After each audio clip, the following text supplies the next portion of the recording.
So, on me there falls the heavy responsibility of leading a discussion comparing American and Brazilian history. Comparative history is a non-existent genre, practically. That's true. And very difficult, actually, because it involves the comparison of two individual phenomena, not instances of a type. And the individual, as Aristotle taught us, is ineffable. So this is the comparison of one ineffable with another. It's salutary on embarking on this effort to consider what the larger context is. The larger context is the division of humanity into sovereign states. And humanity develops its powers and possibilities only by developing them in different directions. But this divergence cannot just be of cultures, it has to be of armed, ambitious, and grasping states. And thus the tragic price of the divergence, which is war and conflict. If the cultures were unembodied in institutions and not under the shield of armed states, it would just be like folklore floating. It have no weight, no historical weight, no staying power, no thrust. But with this embodiment in the armed states comes then the terrible price that we must pay for the advantage of this divergence. Brazil is the country in the world most like the United States, even though neither the Americans nor the Brazilians are aware of this affinity. And there are two countries of almost identical size, one in North America, the other in South America, established on the same basis of European settlement and African slavery. They are both multi-ethnic, multicultural, and multiracial societies. Each of them is the most unequal of its respective type by far. United States of the rich industrial democracies, and Brazil of the continental developing countries. Each of them has an intense and in many respects rigid class hierarchy. Each of them is among the most religious societies in the world. And we'll see that there's a relation, there's an intimate internal relation between the religious life of each of them. And finally, in each of these countries, despite their enormous inequalities and exclusions, the mass of common people retains the religion of the new, of the possible, and continues somehow to believe that everything is possible. So this is a fascinating natural experiment in human history of these two societies that are in so many respects so similar, but in other respects, as we shall see, so different.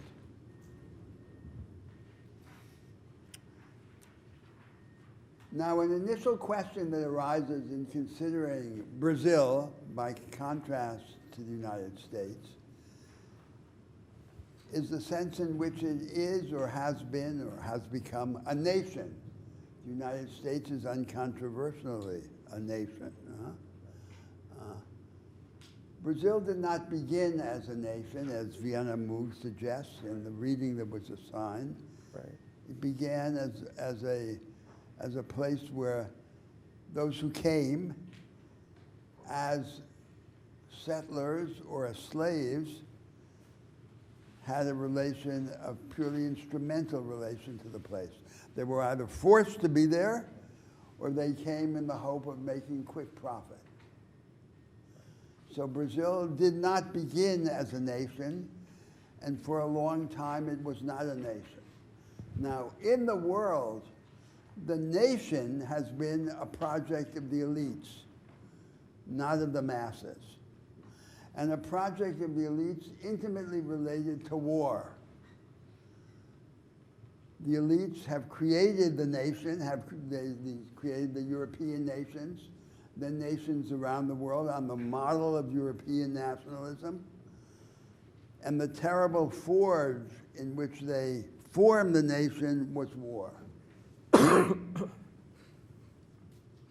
So in all of these sovereign states, the sign that the nation is established is the willingness of the elites to send their children to die in war. And this is a pact written in blood. Has never been the case in Brazil. We had one terrible war in the 19th century. It was in fact a war of genocide that Brazil, Argentina, and Uruguay waged against Paraguay. One of the most terrible wars of modern history. And a major part of the male population of Paraguay was killed in that war. But in no war in which Brazil participated, and it has not participated except symbolically in any war for many, many decades, and never in the 20th century. In no war did the elites offer themselves as sacrifice. And this would suggest that the idea of the nation has never really been established in Brazil to this day. But I think actually it has been established, but in mysterious ways and for mysterious reasons. Brazil is an almost unique case in modern history in which the country has become a nation because the people wanted it to be a nation, not because the elites desired to be a nation. The elites, in general, have had, at best, an ambivalent relation to the country. They've often felt more at home in the United States or in Europe than in their own country. But when you're in Brazil, you feel it is undoubtedly the case that the people consider that they belong to it, that they're part of it, and that it is a nation. It is a nation because mysteriously they have desired it to be a nation. Now, the Brazilian social scientists have cited two reasons, one historical and one cultural, for the transformation of Brazil into a nation. One, the historical reason was the policy of the Portuguese crown to maintain central administration from Lisbon rather than to do what Spain did, which was to have the governance of the colonies broken up. And the contemporary anthropologists and sociologists emphasize the nationalizing influence of Brazilian popular culture. I think myself that these two reasons are completely disproportional to the immense effect, and that they do not explain what has in fact happened. And what has in fact happened is contrary to all logic and experience, that Brazil has been forged into a nation by the desire of the Brazilian people. Now, one of the ways in which Brazil and the United States are very different regards their relation to the institutions that define their respective identities, the economic and political institutions. The general attitude of the Americans throughout their history is that if any institution is a good institution, it was they who invented it. And that they have a patent on the authentic form of a free society.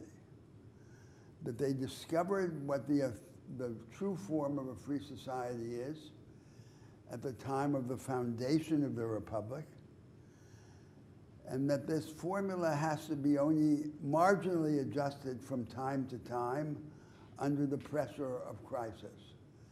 The rest of humanity must either subscribe to this formula or continue to suffer in poverty and despotism. That's been the characteristic American belief. The Brazilian elites have never believed in themselves enough to affirm any such power of originality in the development of institutions. And so it happens that all of Brazil's institutions are borrowed. Many of them are borrowed from the United States, especially the political or constitutional institutions. And like borrowed clothes, do not fit us or serve us. Isn't part of that the fact that the early settlers in Brazil wanted to exploit what was in Brazil and then return to Portugal wealthy? Well, that happened, yes, but after independence in the early 19th century, that was no longer the case. The elites lived there, had a much better life there than they could have in Portugal. But they had no conception that they could initiate any institutional construction of interest to humanity. So the general attitude of those who have ruled the country is there are waves in the world, a correlation of forces, and they surf on these waves, right? Brazil finds its place, its niche in the world division of labor. And they wait to receive the light of institutional innovation from the countries on which they model themselves, the countries of reference, Britain, Germany, France, and the United States above all.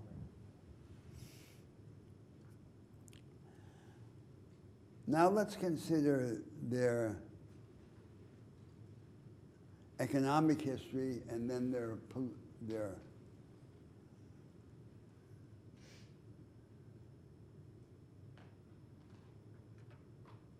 class structure in the light of this economic history. So the United States and Brazil both have a variation of what is the dominant class structure of the contemporary societies. In both societies, there's a plutocracy at top, multi-billionaires. Then there's a large professional and business class, which is prosperous and lives well. Under the professional and business class, there's a small business class, which typically punches well above its weight in both these countries. And under the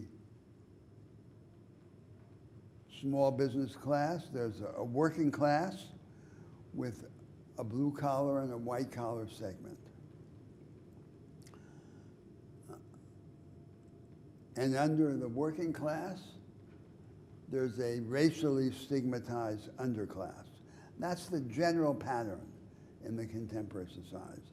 Now let's remark on some of the specific characteristics of each of them.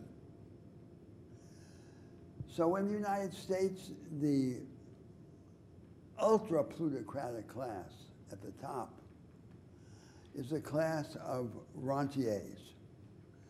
Not rentiers in the traditional sense, like just financial rentiers or natural resource rentiers, but rentiers of what are now the platform oligopolies that are the most valuable businesses in the country and in the world by market capitalization.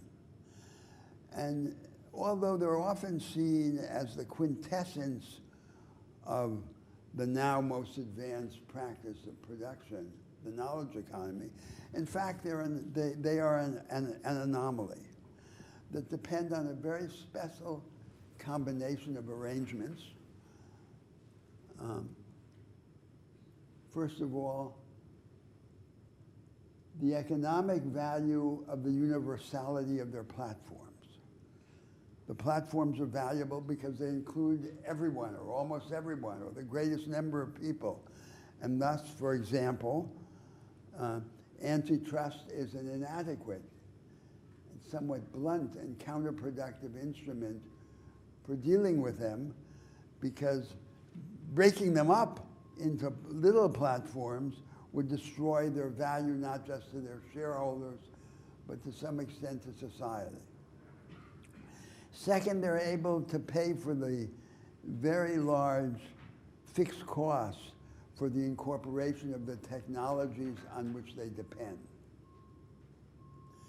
Third, they're able to profit from the near zero marginal cost of adding one more member, one more customer to their platforms.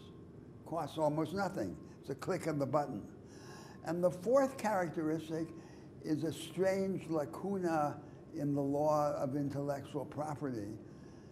They had, the entrepreneurs who established them, who developed them, discovered a way to make a business out of a trade in something that costs them nothing, but that is immensely valuable, which is the data of their customers. And were it not for this lacuna, the rest of the contraption would not fit together. So the ultra-plutocratic class in the United States are the rentiers of this particular arrangement. They have a rent, an immense rent, deriving from the ownership and control of the system whose four strangely combined attributes I have just described. Then there's a prosperous class of financiers and professionals like lawyers and accountants, management consultants, who service them. That's in the asset holding class. Then in the working classes, there's a division between a credentialed and an uncredentialed working class.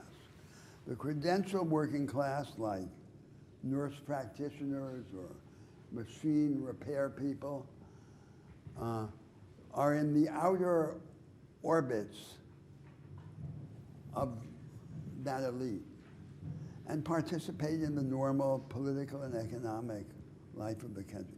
The uncredentialed working class, typically without college degrees, without higher education, are left behind. They feel dispossessed and abandoned by the putative leaders of what is supposed to be the Progressive Party, and they have now secured political revenge against those who abandon them.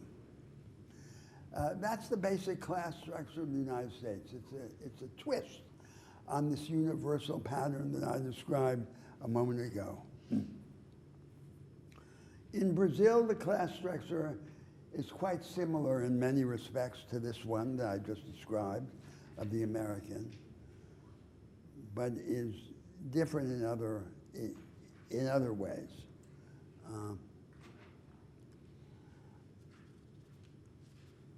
There is again an elite, a plutocratic elite, and again the plutocratic elite is composed of rentiers. And of two main classes of rentiers. On the one hand, agricultural and natural resource rentiers, and on the other hand, financial rentiers. Under these rentiers, the asset holding class, there is a judicial and legal elite, which is highly paid, and it's one of the curiosities of the Brazilian class structure. Correspond very closely similar to the legal elite described by Tocqueville in the Ancien Regime in France. There are a huge number of lawyers in law schools.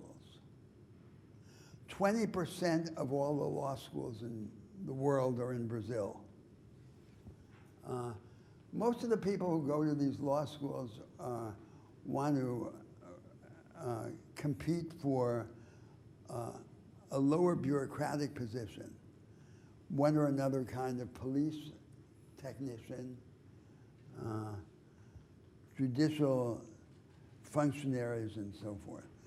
But at the top of this judicial elite, they're highly paid. What percentage of lawyers in Brazil, how does that compare to the United States? I don't know.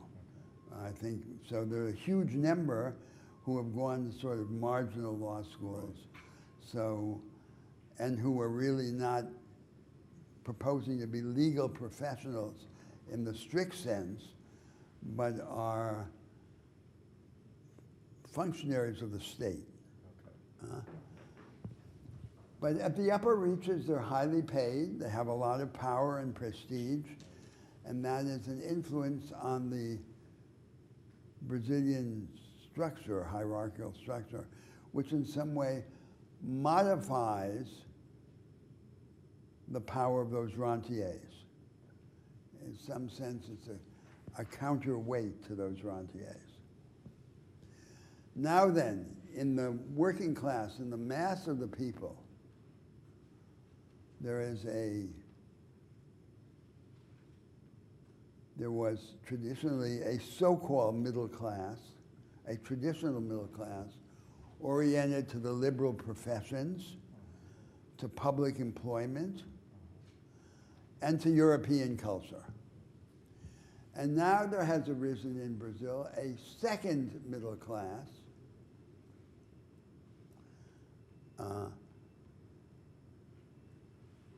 coming from those people that in some of our earlier discussions I described as the subjective petty bourgeoisie. So many of them are poor and disorganized, but their horizon of aspiration, rather than being proletarian, is petty bourgeois. Their dream is to have a little farm, to have a shop, to ply a trade for which they can charge a fee. So It's still in the 19th isolated century. Yes. and regressive Yes. family business, Yes. typically sustained by self-exploitation and family saving. It's part of the quest to receive. And this other middle class, coming from below, mixed race, mestizo, not oriented to European culture, not having as their model the life of the asset-holding classes, this second class has now acquired political potency in Brazil and has made itself represented through a new right wing and through evangelical movements.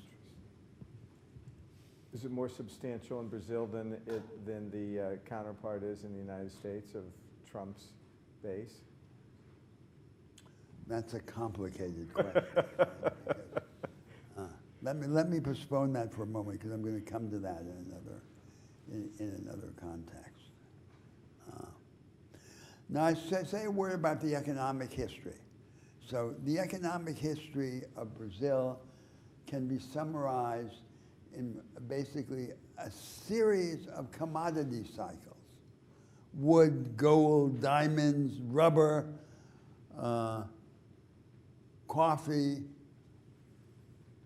one after another, and commodity cycles that are all cyclical and have a life and so forth. There was never really any productivist project carrying the country, other than the import substituting industrialization of the mid-20th century, which created a genuine industrial system in the southeast of the country, but which is now disintegrating as conventional industry is all over the world.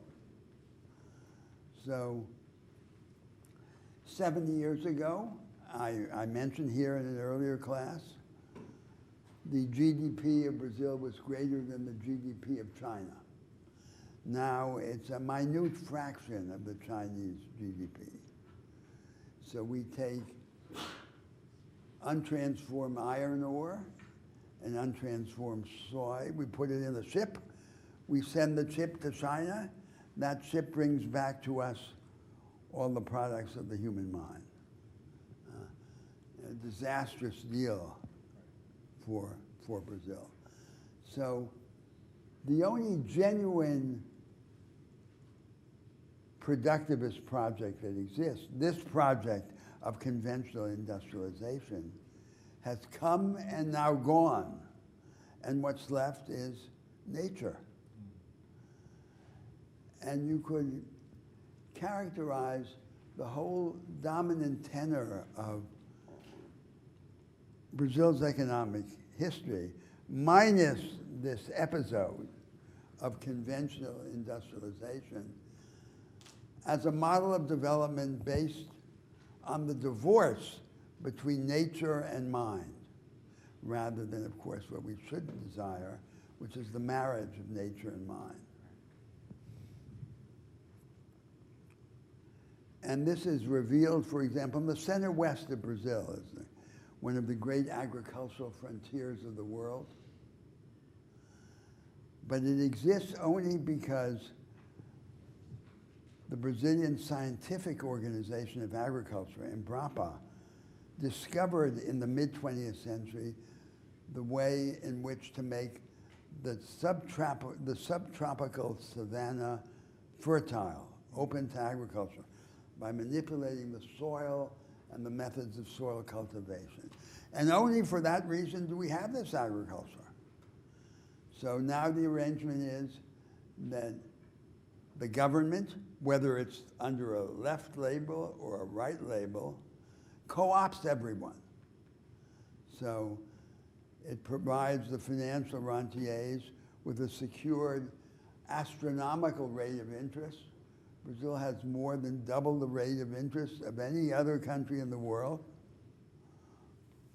And that's the rent-seeking of the rich. And then there's the rent-seeking of the poor, which are the transfer programs, which the government distributes. So everyone is co-opted. The whole emphasis is on the demand side rather than the supply side of the economy, and on consumption rather than on production, on distribution rather than growth, and so forth.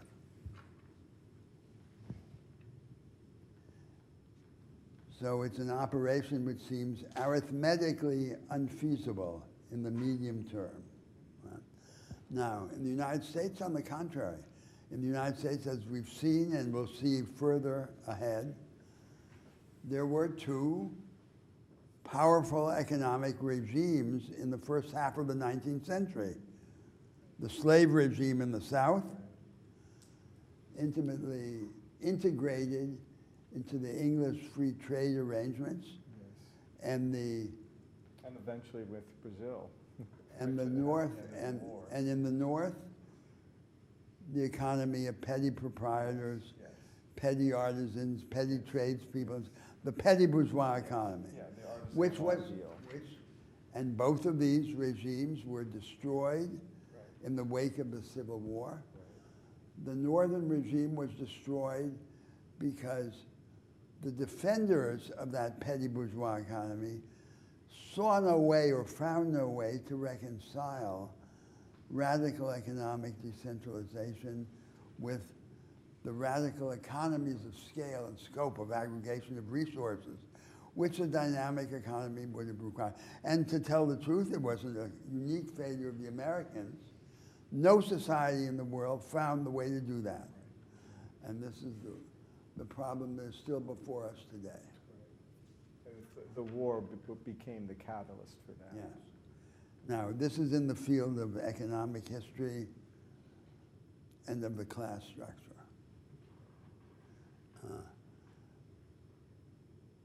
Now I want to make a few remarks about the political and constitutional arrangements. So, the Americans developed this proto-democratic liberalism, this low-energy democracy, which they imagined was a permanent antidote to high-energy populist politics. Actually, it isn't. As the Latin Americans discovered a long time ago, they discovered that if you import the American-style constitutional arrangements, the Madisonian constitutionalists, into a highly unequal society with radical political alternatives, either the president will be hamstrung, that is, he won't be able to act. He arrives in power promising the sky to the masses. Vargas, Cardenas, Perón, he promises everything. He finds that he can do nothing. He comes there and he's inhibited. The American idea is that that was the end of the story. But the truth is that if you then inject the juice, the blood of populist politics into the Madisonian framework, you get something which is unpredictable, as the Americans are now discovering. They're discovering the consequences of the combination of the Madisonian constitutionalism with the South American caudillismo. So as soon as their caudillos appear on the scene, the inhibitions of the Madisonian Constitution turn out to be inadequate or innocuous. But it's the same combination. So these are societies, both of them, the United States and Brazil, that have not discovered a way to create a high-energy democracy, a democracy which is capable of facilitating transformation, of attaining the high attribute of plasticity, without requiring crisis in the form of war or economic collapse to be the midwife of transformation. Now I want to come to what seems to me to be one of the most salient characteristics of Brazil, which is syncretism. Syncretism is the mixture of everything with everything else. And one could say of Brazil that in Brazil, syncretism is both the problem and the solution. And syncretism appears in three main domains: the corporal domain, the bodily domain, race, inscribed in the human body. Second, in the realm of emotions. And third, in the realm of ideas. American culture, by contrast, coming from 18th and 19th century Protestantism, is characterized by the denunciation of syncretism. Clear lines, dialectical oppositions. Brazil is exactly the opposite of this.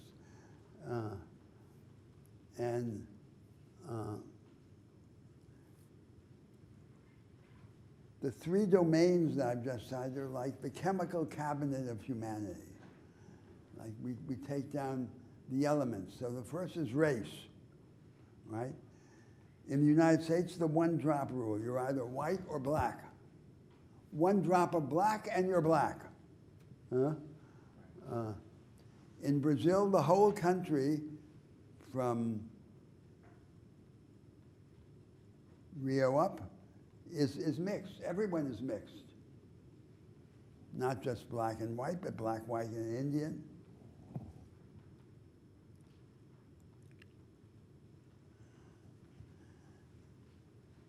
And what are the consequences now for the relation of race to class? So the Americans separated. Only for a brief moment in the aftermath of the Civil War did they experiment with the contrast, with the combination of antidotes to class oppression and antidotes to race oppression.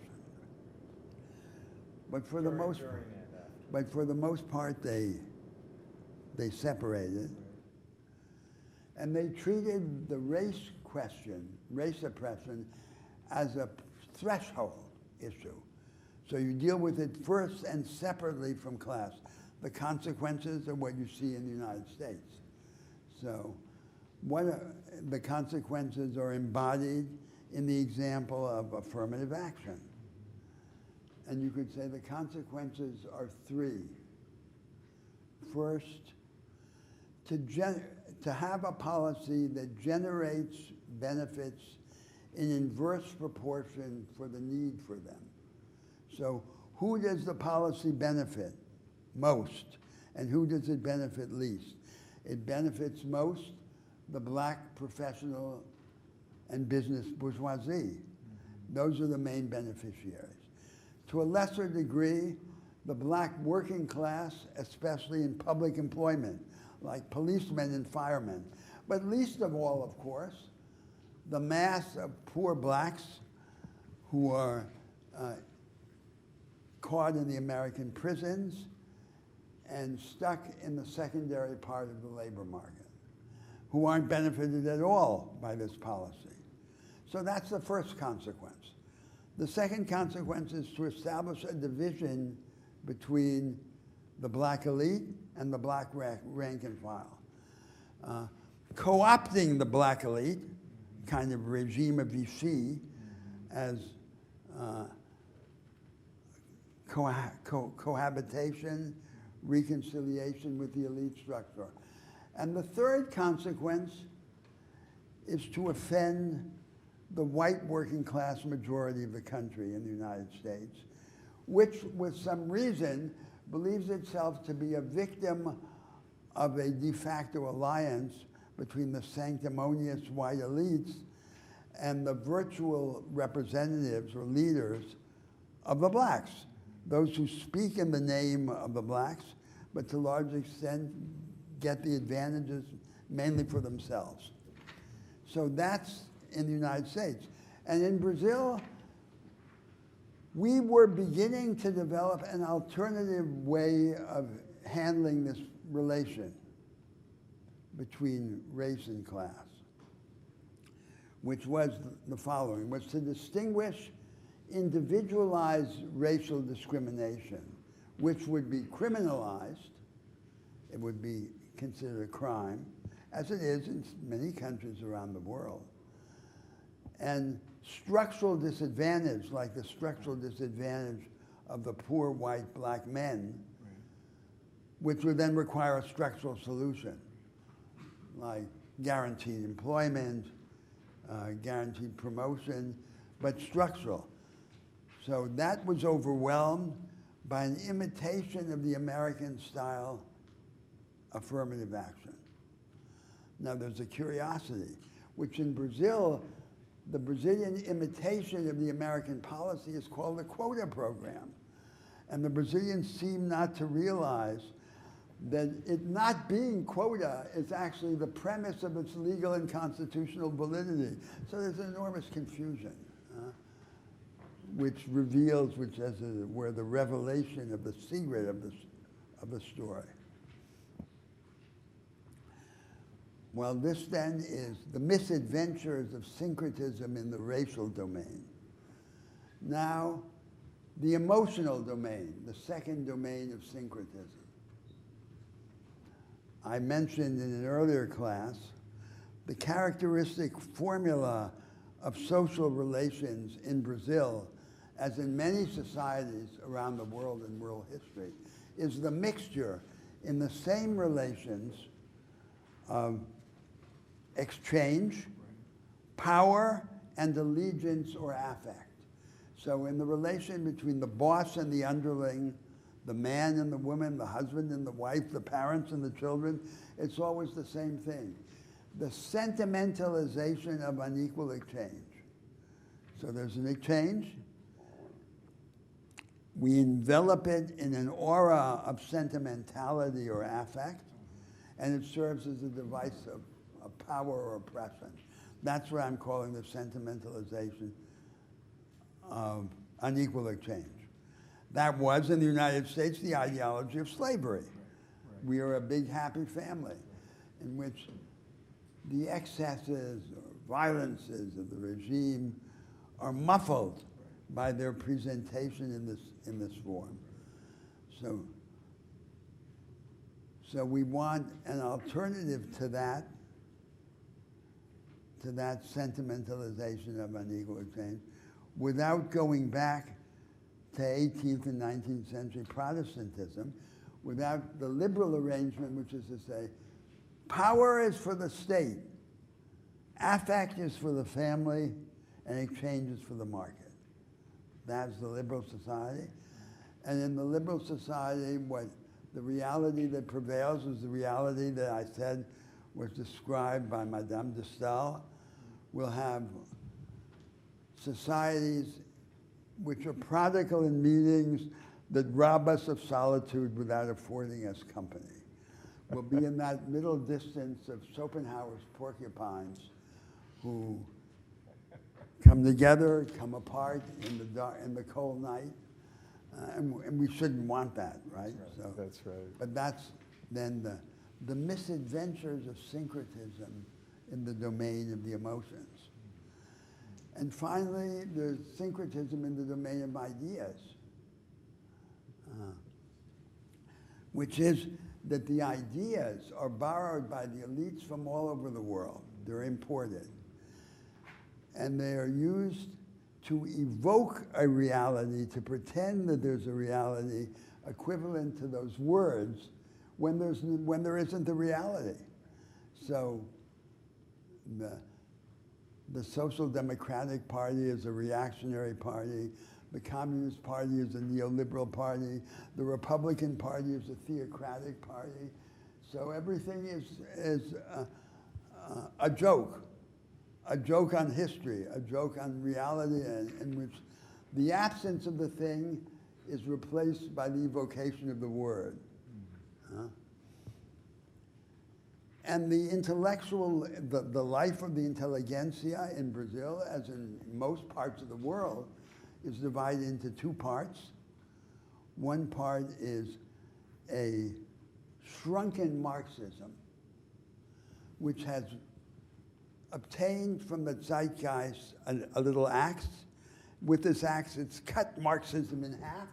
It's thrown out the good part, which are the transformative aspirations, and it's kept the bad part, which is the historical fatalism. That's half of the life of the intelligentsia. The other half of the life of the intelligentsia is the imitation of American-style social science, especially economics, as a chorus of fate. Right-wing Hegelianism, the real is rational. That's the other half of the life of the intelligentsia. So the two sides of the life of the intelligentsia are the two sides of this fatalistic surrender, the surrender to fate. Now, on the other hand, in the United States, there's only this one half. There isn't the other half. The other half is at most a token. And the social sciences are the disaster that we witness, right? And the fundamental problem is that there's no theory of structure or of regime. There's no theory of how the basic arrangement is created or recreated. And because there's no usable theory of structure, the social sciences descend into this retrospective rationalization of the real. The only way in which we can understand anything is to understand it transformatively. Otherwise, we don't understand it, we just stare at it. So this is the syncretism. And it's hard to say which of the two countries is more unhappy in its choice. Whether the one that opted for syncretism or the one that opted for the crystalline boundaries, each of them found a different road to perdition. Now I want to conclude my discussion by... So what role do you see the United States actively playing? Well, there are these fantastic universities, right? But you're all here at Harvard University, and you know that there's a permanent campaign in a place like Harvard University against structural imagination, against the imagination of alternative structure. And it goes on day and night, in all possible. So all the intellectual resources and subtleties of the mind are brought in favor of the maintenance of the present order of the world. So I want to say one final thing now about the religious life of these two nations, United States and Brazil. So we discussed before in our treatment of the American prophets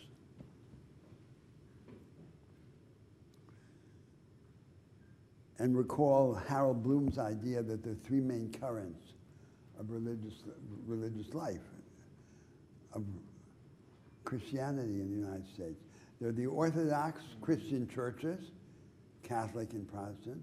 There's the secular humanism, which is largely a secularization of Christian pieties, moral and political pieties. And there's the American religion, the religion the Americans invented, whose central idea is that the individual participates in the inner life of God. Yes. And that the God is part of the individual. Is part of the individual, is incarnate in the life of the individual.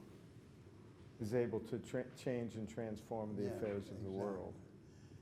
And with a tendency, which has always existed in the United States, to understate the extent to which the arrangements of society are alterable and exaggerate the extent to which the individual can save himself. So every society, every culture has to draw a line between the inalterable characteristics of the human condition and the alterable direction of the individual or of society. And every society draws this line in the wrong place. And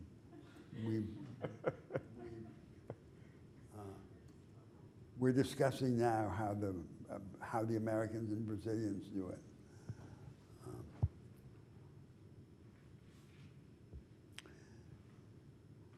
So when we discussed this, I argued that the Americans have committed two great heresies, Christian heresies. The first is a disturbed understanding of the relation between self-fashioning and solidarity. Right. They think they build themselves, they empower themselves, and then they can be generous. Their generosity is they toss off something at the end. That's their first heresy. That's not the nature of solidarity. Right. We are bound together, the Christian must believe, by an invisible circle of love and longing. Right. And solidarity is part of self-construction, not an afterthought. The second heresy is institutional idolatry. They think that there's a formula, a definitive form of human life.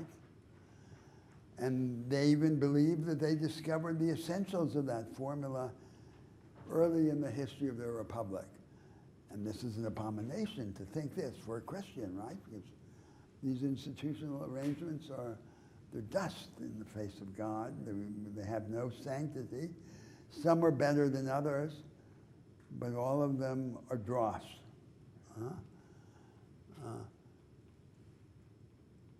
Now, the problem in Brazil is So there's been a sanctification of the established society. This sentimentalization of unequal exchange that I described is the micro form of it, the participation of it in the details of social life. And the problem is that in all of Brazilian culture and Brazilian social life, there's an incessant invocation of the virtues of tenderness, of sweetness, of softness, of solidarity, of generosity. But it's all pinned together with this oppressive structure.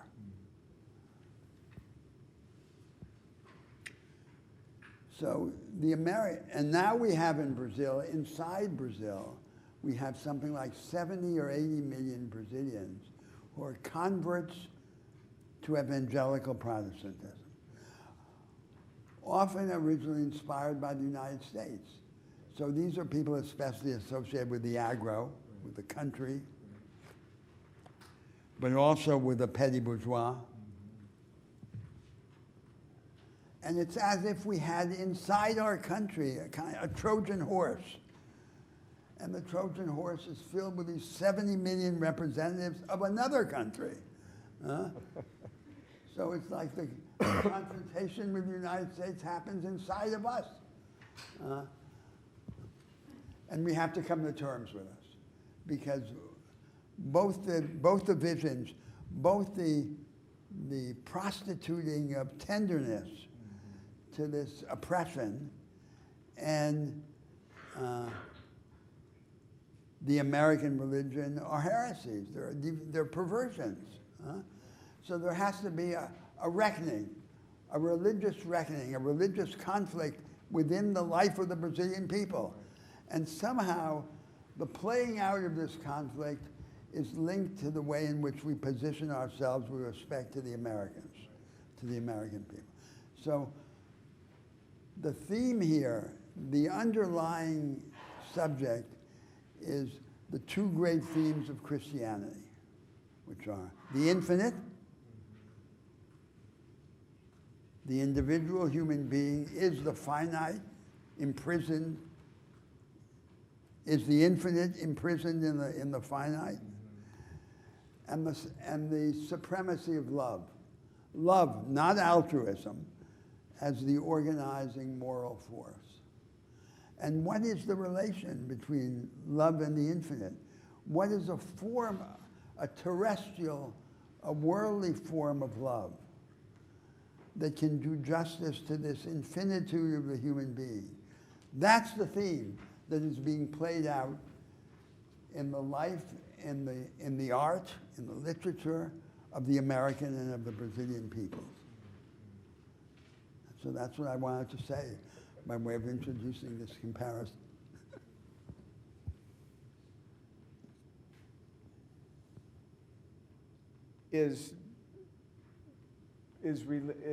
Are Brazilians more religious than the Americans today?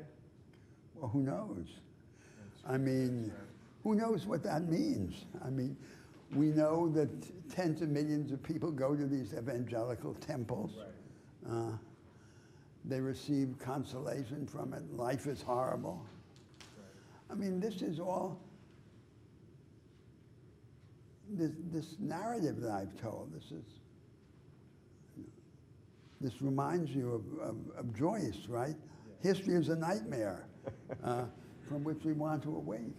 But at the same time, it's fantastic. It's a discovery of all this possibility, of this complication.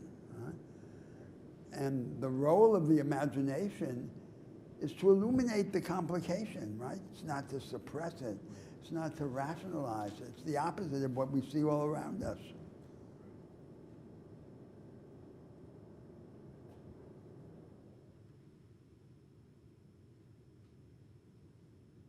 So what's the solution? We will get to that. Fighting. Endless fighting, endless struggle. Yes. We'll get to that in the U.S. Yes. Yes. Of course. I have one practical request, which is the microphones don't work. I think the good microphone is the human voice. So Right. shout. So, yes. Okay, so I have two questions. The first is, and I think it's one of the main premises of the course, but if you are a person that does not go to Harvard and take your course, where do you propose for average Americans to get that spark of imagination? One. And the second one was that you mentioned that every society draws the line in the wrong place. So where is the right place, according to you, from your vantage point, from your positionality? There can't be a formula for that, right? But is there any answer to this, or is it just rooted in imagination? No, I think so. Let's separate the questions. So, in dealing with the alterable circumstances of society, the crucial thing is to have a way of thinking about structure and of the transformation of structure. So, and we face a disaster in the world because in the 19th century, there did develop a theory of structure. And its most consummate expression was Karl Marx's theory of history. And it had a revolutionary insight. The revolutionary insight is that the structures of society are made and imagined. We make them. They aren't like natural phenomena that we can understand from them. We made them. And because we made them, as Vico said at the end of the 18th century, we can understand them in the way in which the creator understands his creation. Now, Marx then surrounded this revolutionary, so what are the structures of society? Like a game of musical chairs. The music goes on. The music is the fighting, the visionary and practical strife in history. The fighting is temporarily interrupted or momentarily contained, and we sit down on the chairs. The chairs are the structures. They're these crystallized residues of the contained and interrupted fighting. So we would need to have a view of structure, to be able to think critically of structure, of how it's composed, of how it's changed, and so forth. That's the essential element to understand the alterable characteristics of society. So one of the most important attributes today of any institutional arrangement in politics or in the economy is that it facilitates its own revision. So it not pin us down to a definitive formula. It allow us to discover the path along the path. And that's the beginning then of a debate. Now, on the other side, which is the side of the human being and the inalterable features of the human condition, it's realism, pitiless realism about our situation. And that's the task of philosophy. The task of philosophy is to bring the torch and to reveal to us our true condition so that we don't continue lying to ourselves and continuing this history of lullabies, which is a large part of the history of religion and of philosophy. Right. So I would say that's how we begin. It's not that we can't do anything, it's that the work then devolves into the details of all of this struggle. Each of us in our place. Right.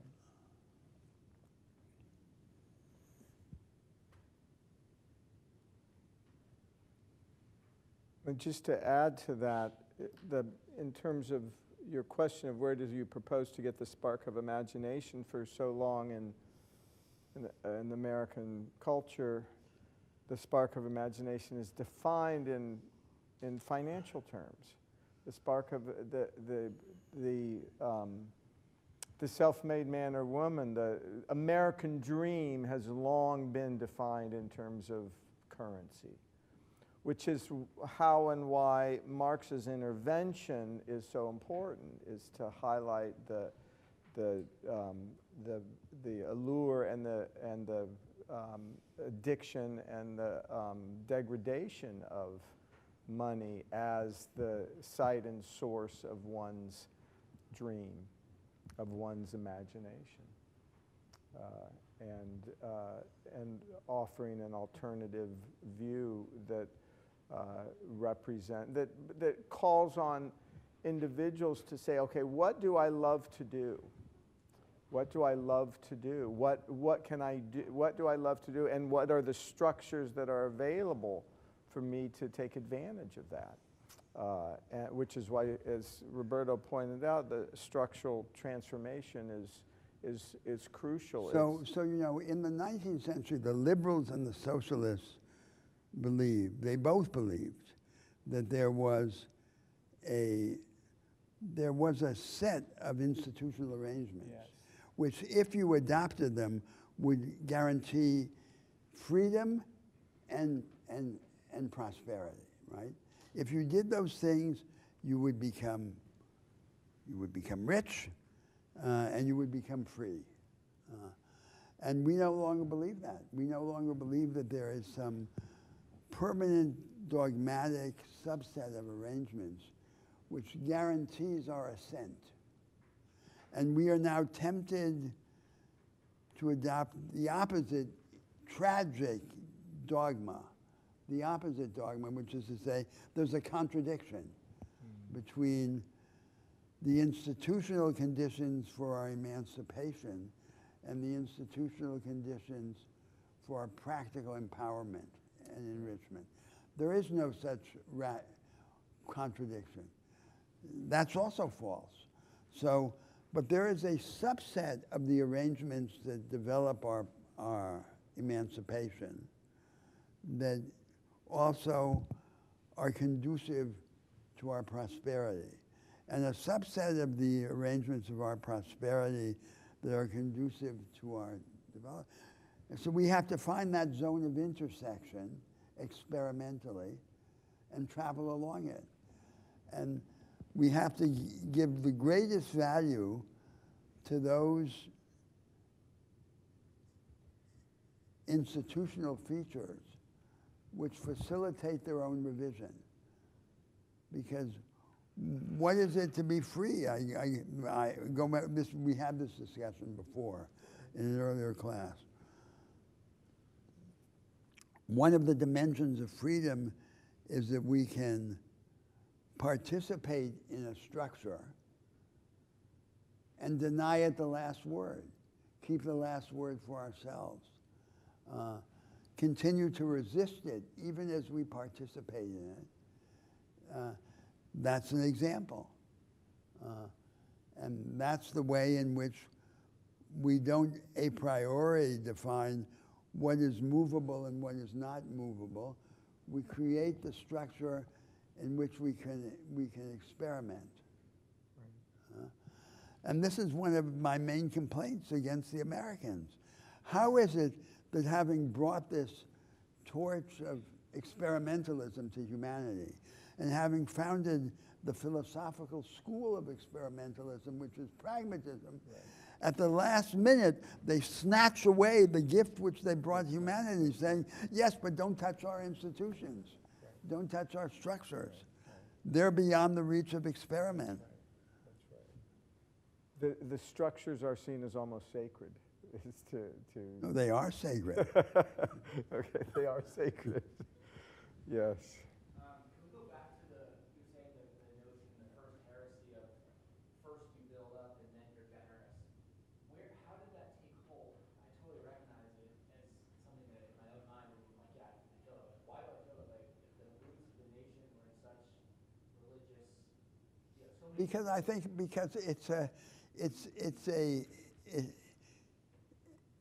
it's a misdevelopment of this idea of the divinity of the individual, right? Mm-hmm. And the little God is the Napoleon who crowns himself. And then he's in this position in which he has this godlike superiority, which enables him then to give to the others around him.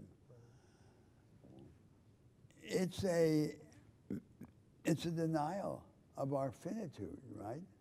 Because what's essential in the human being is this dialectic of transcendence and finitude.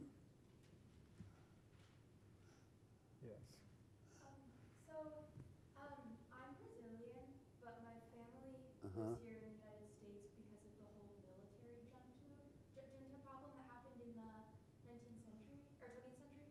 So I'm just interested in how that relates to what we were talking about, with, like the concepts of like nationhood and everything, because I feel like it's like a pretty big thing, like the amount of like military dictatorships we've had. Well, but what precisely are you asking? I know you were talking about how Brazil struggles, has come to the concept of nationhood in a very unique way, especially with like wars or lack thereof. So, but this is a nation which there's a military, but there's no war, right? So these are soldiers who don't fight. Don't fight other countries? Because there has been.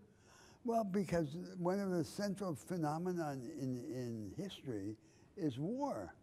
I mean, go over there to Memorial Hall, and you'll see on the walls the names of all the aristocratic families of New England, the professors, the students, all of them who died in the Civil War. So it's a different experience.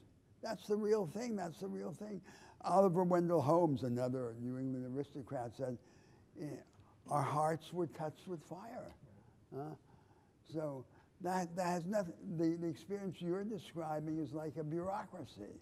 It has nothing to do with war, with combat, or with sacrifice. So sacrificial suffering is something else.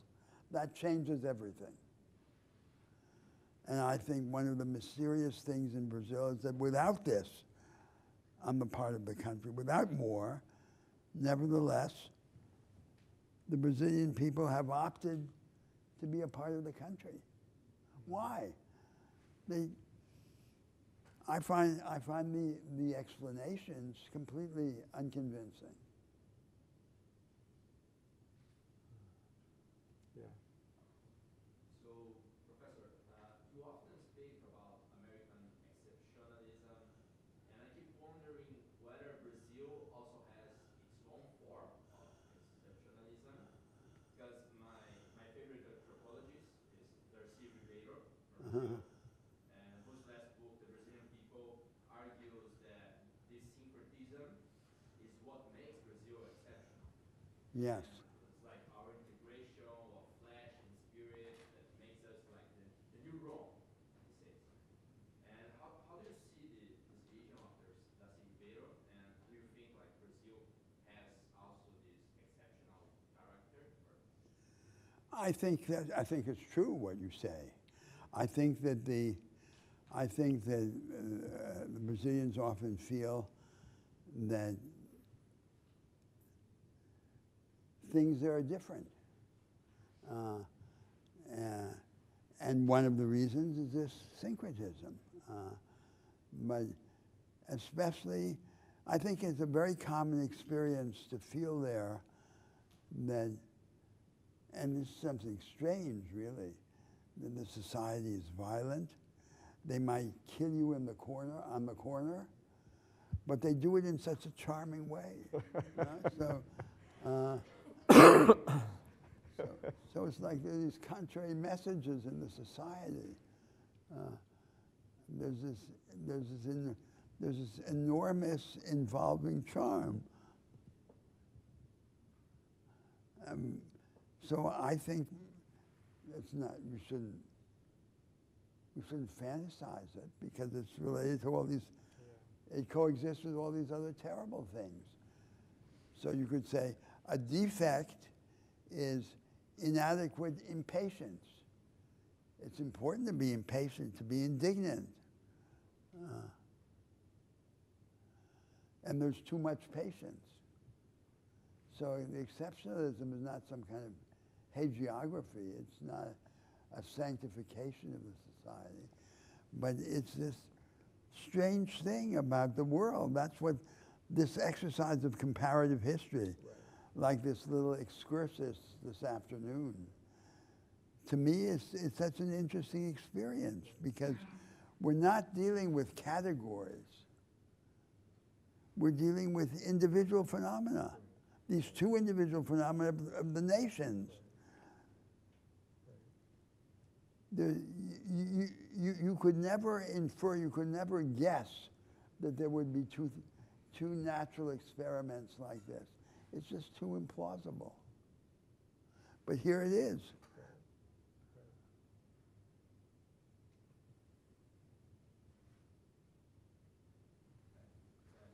Another one? Yes. Yes. Yeah, like you just said about the evangelical population, and they may seem like a Trojan horse, but we must also remember that in Brazil, the religion is another aspect of this syncretism. So don't you think that we just need to do with evangelical religion what we do with everything, like just blend with ourselves? What we do with everything, which is what? Blend, mix with ourselves. Yes. Yes, so Brazil is very absorbing, right? Because a syncretistic culture will always be very absorptive. So the Americans say it's a melting pot, the United States. It's not, compared to Brazil, it's not much of a melting pot. I mean, we have in Brazil millions of Japanese. They look completely different from other Brazilians. They don't think of themselves as anything other than Brazilian. We have more Lebanese in Brazil than we have in Lebanon and so forth. So the society has just devoured everything, embraced everything. And that seems to me to be intimately related to this syncretism. And I think that is, so it's a higher model of nationality than the nationality that depends on an ethnic unity.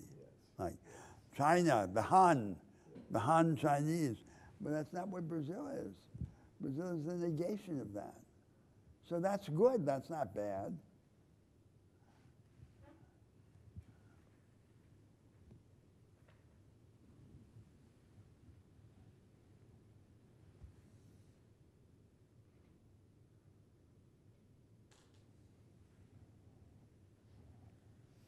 We shouldn't force them to talk, right?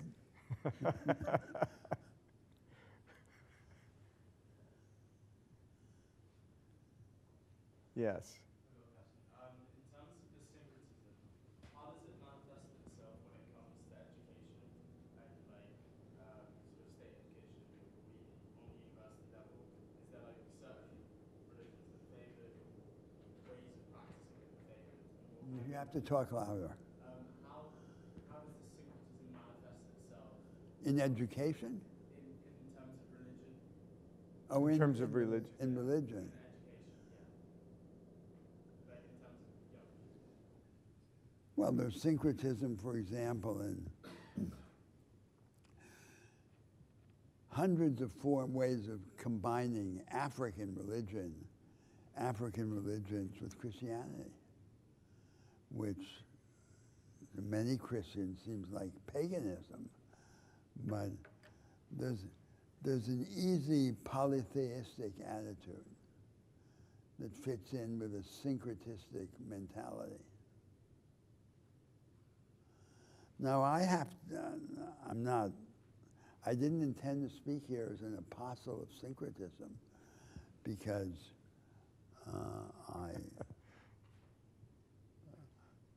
many temperamental tendencies of mine are in favor of intransigence, denunciation, opposition, the dialectic. But this is a world in which, didn't I on the first day of class cite Schlegel? It said, two things are fatal to the mind. One is to have a system and the other is not to have one. No, I think that's my attitude. To have many symptoms that you juggle. depending on the condition.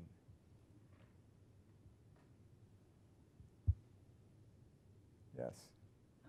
I'm still thinking about the imagination aspect of this, and the reason I'm thinking about this is because part of what we are learning has to be communicated to, at least for those of us who are in the United States that are interested in this kind of work, right? In reimagining, we have to communicate it in a subversive way that leaves out words like critical theory and critical thinking, because people freak out about this, and it's like the Right. worst thing you could possibly be doing. And also because we have a problem in the United States, which is that a majority of Americans have like a sixth grade reading Right, level. right. So I'm just curious how, I mean, maybe this is not the appropriate question here, perhaps, because this is a very thoughtful and educated discussion, but I feel like this is part of the challenge of taking the ideas out of the university, bringing them to a place that is actually accessible, because a lot of amazing ideas exist here, but they Right. never make it out of the walls. Right. And that's Well, but let me make a comment about that idea. So many progressives, for example, talk as if they had a plan, which, for tactical reasons, they had to conceal. And of course, they don't have a plan if they can't talk about it. Because having an idea, it has to live in many minds, right? It can't be a secret. And now, on that point, I think it is not true that there is any powerful social, political, religious idea that is too complicated to discuss with anyone. Any idea that is powerful enough can be presented in a simplified form, the essence of it. Right. And it can be brought to the people. So there's no excuse for not doing that. Why do you think it hasn't been done? It's not, or what's been done is not working. Because I think because people haven't thought deeply enough. If they had thought deeply enough, they would have been able to give their ideas a more radically simple form. Their ideas are complicated, unnecessarily complicated, because they are shallow. Can I challenge that, just with an example? Yeah. Yes. Reality. What is more simple than healthcare for all? Like, I guess, like, so why would anybody in their right mind not want healthcare for everybody? Like, this is like. Oh, because, but he would say it's not that he doesn't want health care. He would say that the way of provisioning health care for all comes with all these other bad consequences. So we have to figure it out. That's what he would say. It also reflects the allure, if not religion, of money that it costs. It will collectively cost a lot of money for these people who are not taking the care of themselves. It's their own fault that they're not healthy, in a sense. That's, you know, that would be another reason. And another aspect of your terrific question of where do you propose to get the spark of imagination, I mean, another answer is that every individual has the potential and the capability of articulating his or their own voice that is arguably unique, that contributes to the larger collective discussion or voice that's in a town or a city or a society or a nation. And how one develops that voice is, I think, crucial to any kind of democracy. And I think that's downplayed profoundly.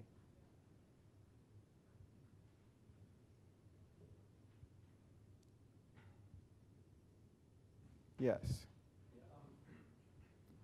just on the like healthcare for all point, Right. I think there's some studies done, I forget the researcher's name, but what parties of donors want is I think the title of the study, and they kind of found that majority of Republican voters do want healthcare for all. They are supportive of that program, but the donors to the party are radically more conservative or Right, right, with right. their preferences, and similarly on Democrat side of things, Democrat donors tend to be radically more socially liberal than their voters. But I do want to ask as well, with professors maybe or sort of universities not being creative enough with their ideas. Could you repeat that? Say with some political institutions or universities not being creative enough with how they message or propose their ideas.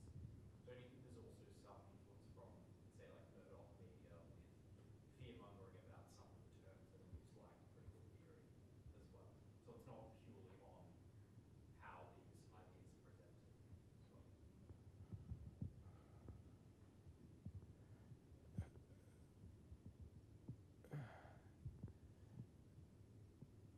So it's about how the ideas are presented, is what you're saying? Well, I think there are some problems with how they're Yes, yes, very much so. imagine, say maybe too much like technocratic like Yes, yes. details, but also I think there's not a whole lot you can do if you say we support critical thinking or critical theory, but then you've got a media machine that's kind of fear-mongering about those terms and attaching it to a whole slew of other radical social policies that they're not necessarily connected to. Right. I mean, I think that using twisting the language a little bit to achieve the same goal could be a solution. That a lot of politicians and plutocrats are they get obsessed with one phrase that's either good or it's bad. That doesn't really represent or convey what system is they're seeking to change and how they're seeking to change it. So it goes back to I guess I would say, the nature of the voice and how that voice can be transformed or changed in order to achieve greater discussion in a larger community, if that makes sense. But it's interesting because going back your comment and your comment, they both have this idea that the university has all these ideas, but they're too complicated. I don't think the university has these ideas. No, I don't either. Can I just make Yes. a comment on that? So there are some professors, I'm only here for a year, so there are some professors at the Divinity School who have talked about climate in a way that is so much more emotional when I read about it. They're not saying like, everybody needs clean air or clean water. They're describing it from like the sound of a bird crying when a forest is not. Right, right. The way that they're doing it, it feels like academic activism. I know that sounds so trite, but it really does, and it's so beautiful that any person who's reading that must feel like, oh my God, like a bird, being traumatized and tortured. That's horrific. Or at least we would hope so. So it's like the way in which it's happening in some spaces here. I've never heard it like that. Politicians don't speak that way. They say like climate for, Green New Deal, like that's the end Right, of it. right, What the hell is the right. Green New Deal? What does that even mean? Right. It doesn't mean anything. So it's like there's ways in which I think some of the thinkers here are doing it, maybe not all. Yes, that's very. Yeah, I don't know. There's something about that. There is a disconnect. I have seen it, and I think it is the limits of time. People don't have time to be like consuming all of these things. But also, it's like a lot of people are just turned off to politics and to the institutional thinking Yes, yes. behind it. That's a huge challenge. No, I think that's a very good point. That it's a way for politicians to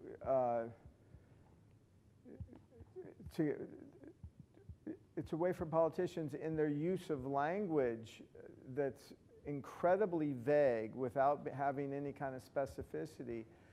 It becomes a source of power. It becomes a source of power. That's the easiest way to frame it. which is what they want. Many politicians are not interested ultimately in changing society to become more democratic. What they want personally and publicly is power. And so how do you combat, how do you undermine that obsession with power? And in my view, that obsession with power has increased dramatically over the past 20 to 30 years. Yes? I don't know if you were coming back to it, but were we going to come back to Melville or Scrivener at some point? I'd be happy to come back to no. How does it connect to everything? Pardon me? How does it connect to everything from last class and stuff we're talking about? So one of the reason that we refer to them as prophets is they're genuinely interested in the idea of democracy and what are the limitations of that and what are the possibilities of that. So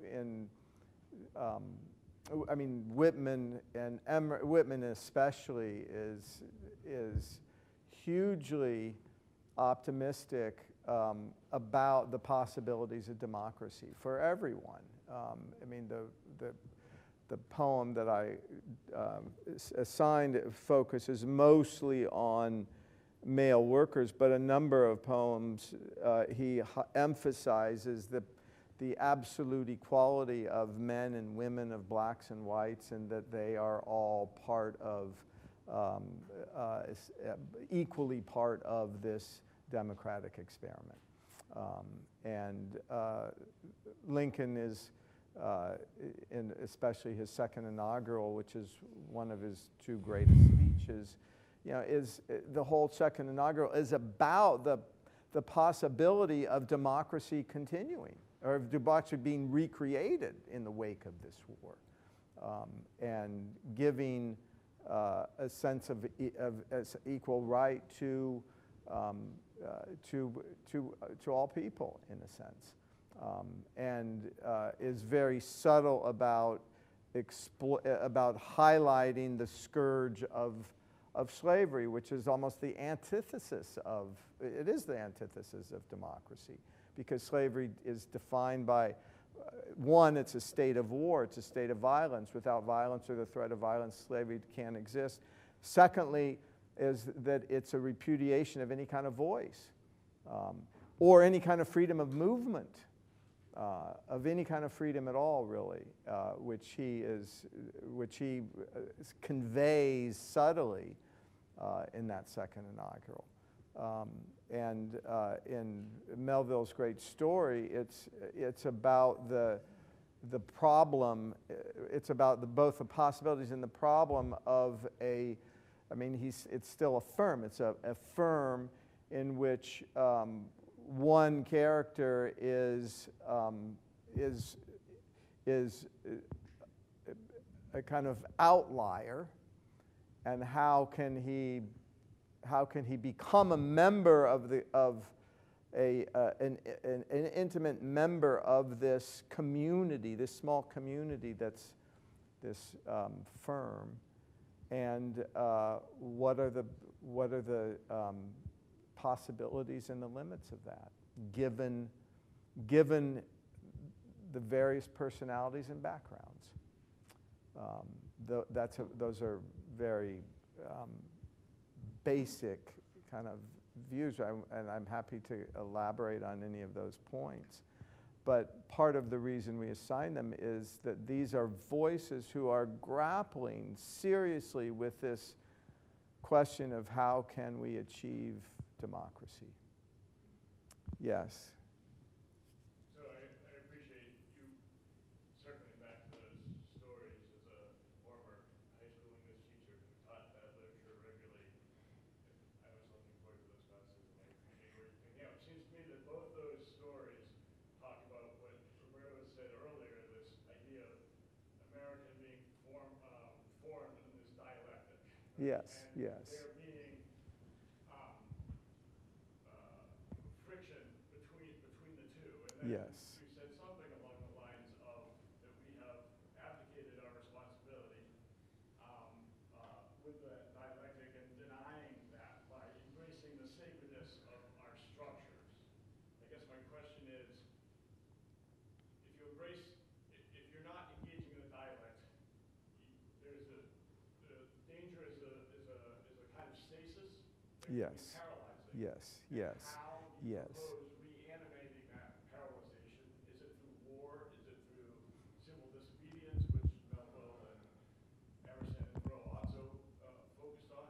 Like, how do you get out of that period and embrace dialectic again? That's a great question. I think war has functioned as a source, a dialectical source, as a kind of a synthesis in the wake of war. Certainly that was the case, and we'll get to it, I think it's next week, of how revolutionary the Civil War actually was, that brought about, that it dramatically increases democracy in multiple ways, but also the downside, or the downside, or in one sense, is that the war itself destroyed the northern artisanal ideal, and the war itself led directly to industrialization, and there was no background on how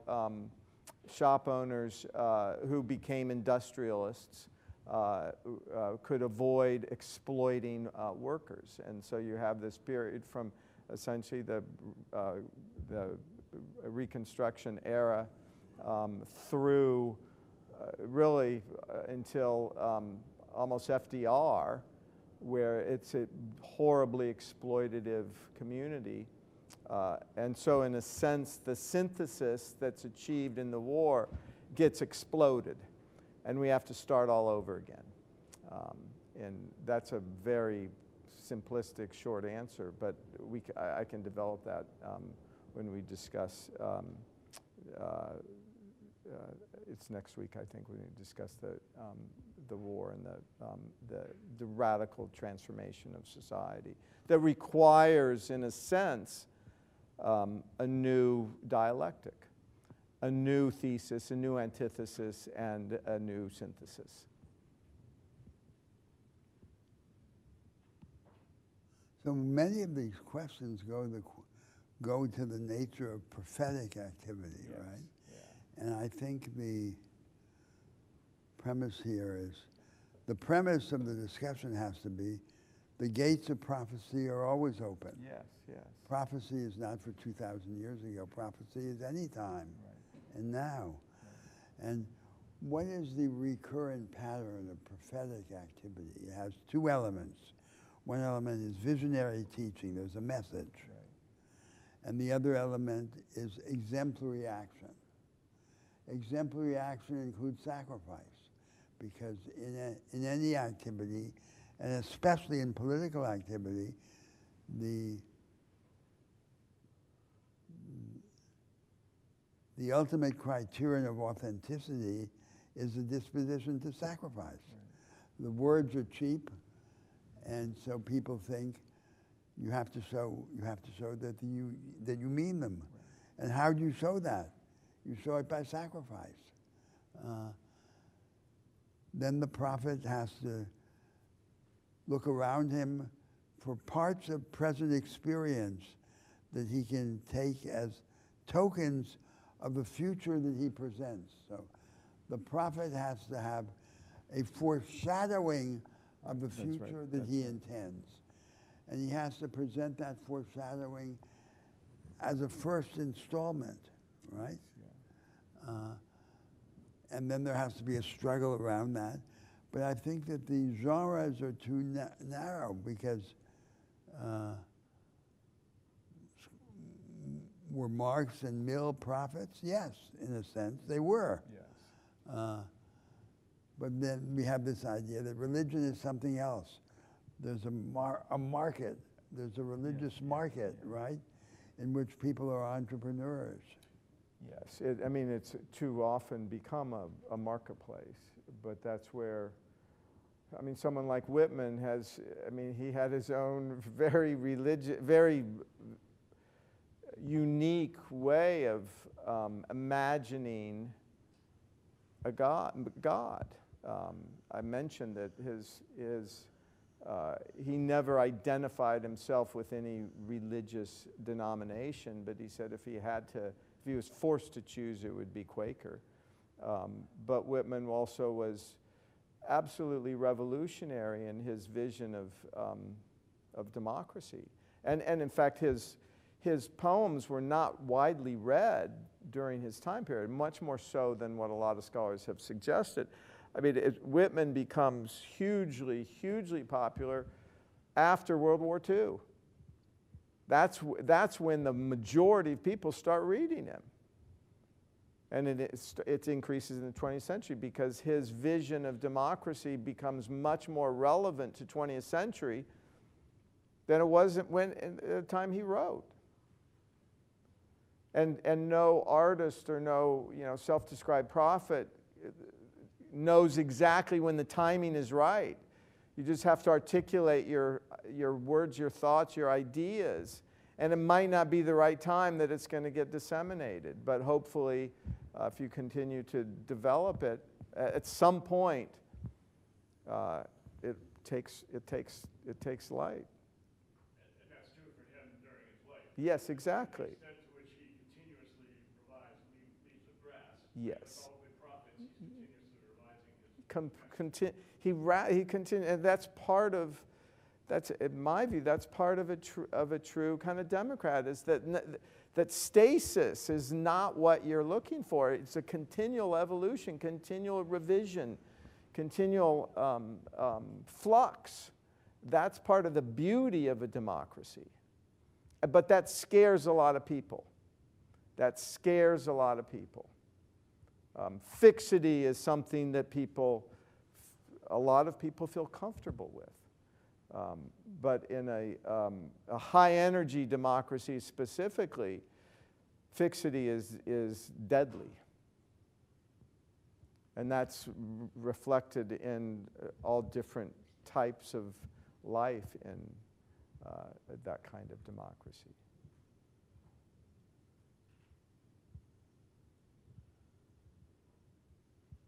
Yes.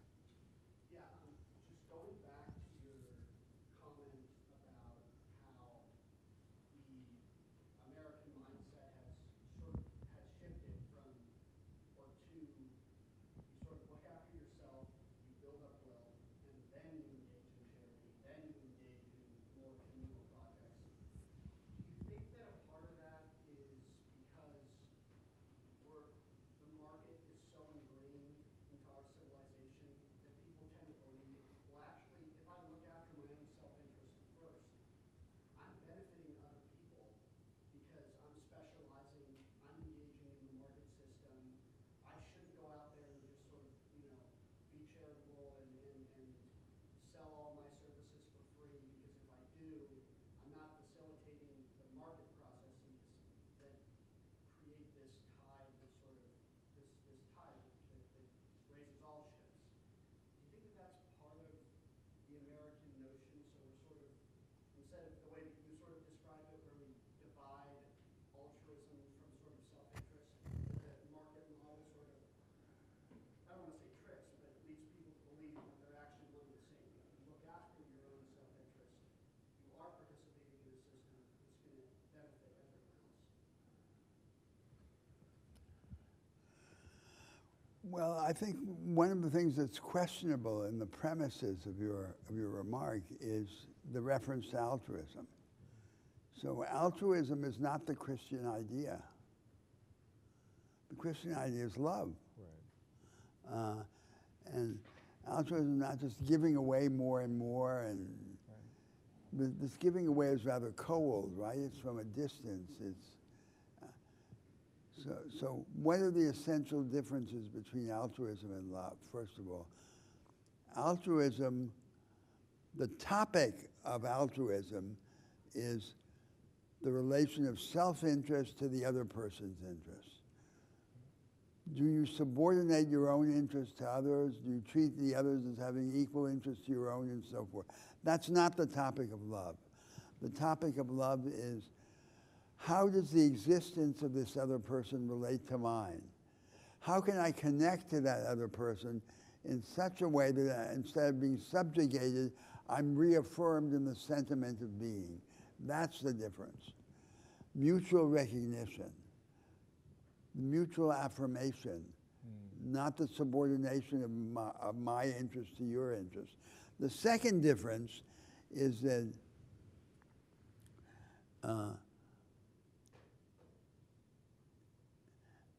love has a cognitive preliminary, a cognitive threshold, an imaginative threshold.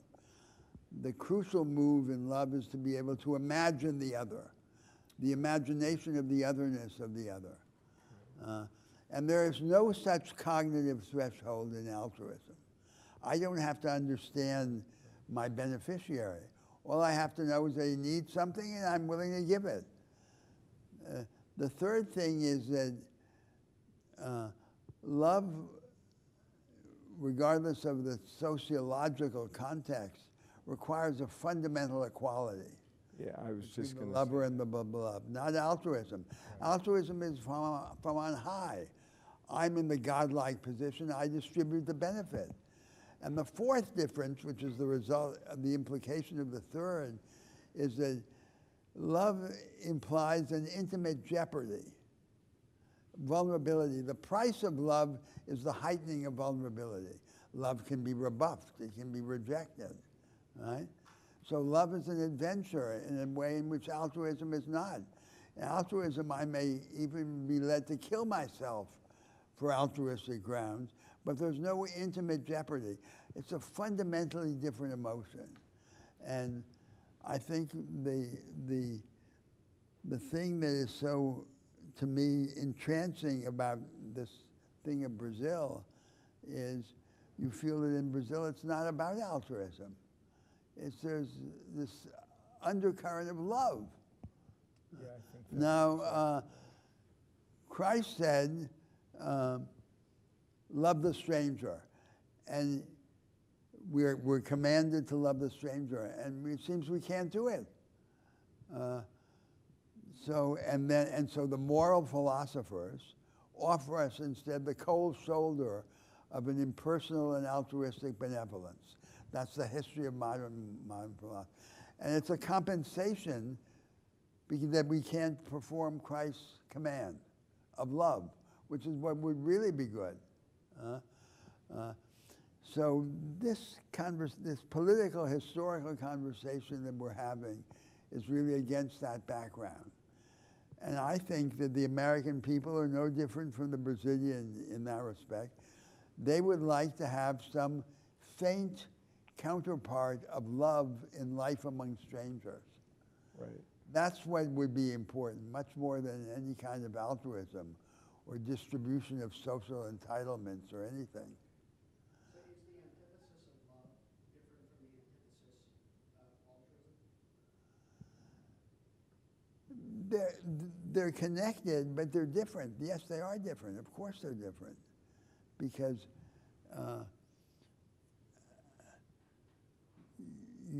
you might perform altruistic acts out of love, but it doesn't make any sense to say that you would perform acts of love out of altruism. So there's an asymmetry. I mean, I think ultimately one of the ways in which this communicates with the American idea is this conception of freedom, which we discussed briefly before, right? And I suggested these domains. So one domain is my relation to you, me and you. Right? How can I be connected without being subjugated? So if I can be connected without being subjugated, I'm free. And we have that experience in love, but we don't know how to have it in life among strangers.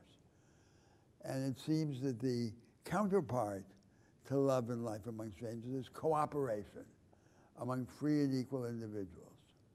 And there are different kinds of cooperation, and they progress, they ascend a scale. Then the second domain of freedom is, how can I participate in a world without surrendering to that world? That's what it would mean to be free. That's the second meaning of freedom. If I can be an insider and an outsider at the same time, if I can participate without ceasing to resist, then I'm free. And that's would be attractive to the Americans, because that's what we want. We all want that. We want to be able to be insiders and outsiders at the same time. And the third is, we want to be able to form a habitual way of being a character without surrendering to the character. We want to be able to have a character, a habitual way of being, but to be able to disrupt it from within so that it doesn't become a mummy that sucks the life out of us like a vampire, an icon. It's Nietzsche's idea that we chisel the human personality as if it were a statue. So the idea of freedom is contradictory. My view against Tocqueville is that the essential idea of the Americans is freedom and not equality, but that their idea of freedom is too impoverished. Right.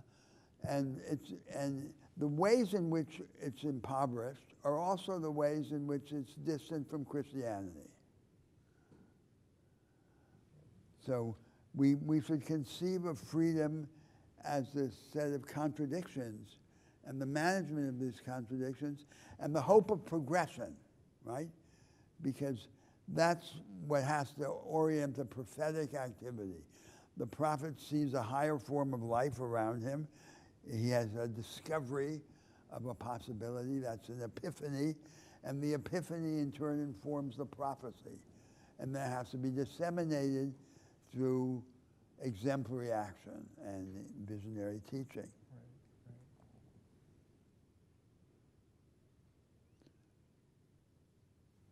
There's also an understanding of love that goes back to antiquity, of suggesting that two people or more than two people unite into almost one soul. So there is a kind of political or cultural intimacy between one person and another in love, which can that can lead to substantive change in a society. So, John, I think that's enough for today. Okay. I can, yeah, we can, your questions about the prophets from last week, I'm happy to, I can say a lot more about all of them. Especially, I mean, I think Whitman is probably my favorite of that group because of his, not just the nature and style of his poetry, but what it represents, what it, the vision that it articulates is truly extraordinary, almost unmatched in American society. And the potential of the common. And the right? potential, yes, the potential. Rather than of the noble. Right, right. Very good. Thank you. Thank you.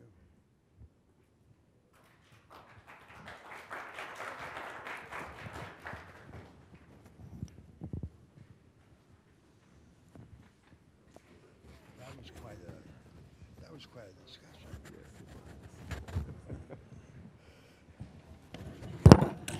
Hello.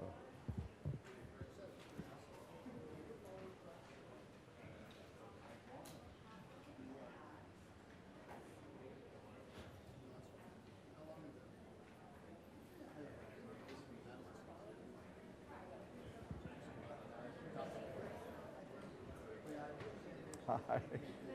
Yes.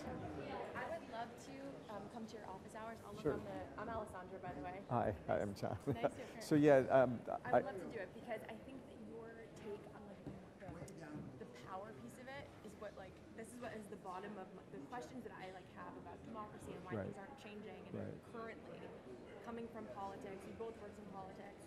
I I was elected in New York, and it's just like, it's a disaster. Yeah, And I'm like, yeah. my main question burning at the surface is like, can a moral person be part of these immoral institutions and thrive? Because it's like, Yes, I mean, yes, that is yes. the necessity, and Yeah. I don't know how to do that. Yes. And it is so like, it's so, I'm like traumatized by that. Yeah. Because I existed in it, and it was so hard. It was just so Yes, hard, and it made yes. me want to never be there. But at the same time, I have such a love for the country and the institution Yes, and the yes. traditional and like what it is and the possibility. And these two things don't go together. I agree. And I I'm like, agree. what the hell do we do here? I agree. I agree. So I'd be happy. I'd be yeah. happy to talk. Okay, so it's that- it's a great. It's great questions, and you're absolutely right about politics. Mainstream politics today can be inhumane. Totally. It's inhumane. Yeah. And the decisions that are made despite Yes, knowing yes, that the harm. yes. I mean, I've been in those rooms, and it's like, it's horrifying. Yes. I mean, it's actually insane. I'm like, Yes. this is crazy. Yes. And then yeah. you're the crazy one. Yeah. You're the pariah Right, that that's gets right. no money for the That's district right. or Right. no bills passed. You have Right. to work. That's exhausting, and nobody Yeah. wants to do that. That's right. But yet that behavior is needed Yes. to change this, to transform, not even change, like That's right. transform it. And I just have no idea, like, first of all, how we've devolved into this Right. nightmare. Right. Money has a lot to do with it. Yes. for Money has sure. a huge amount to do with it. Yeah. Because it's gotten into Not just at the national level, but at the state level and the city level. Right, Yeah. big time, in Yeah. ways that like have gone into media machines that Yes. have then poisoned people's minds who Yes. don't think or have the Yes, time because that's they're right. just consuming the snackable content Right. and on their way to get their kids Right. or whatever, make dinner, Right. listen to the radio when they're driving Right. the truck. Right. Some parties have not done as well as Yes. others. Yes. And it's scary because I'm like, I'm committed to this country. Yes. And it's like in a very perilous place. Yeah, and it I'm is. one of I the people who want to like step off the bench into the thing. Right. And I just don't feel fully equipped to do it still. Right. And I'm like, I can go as myself, and I'm different than when I left, but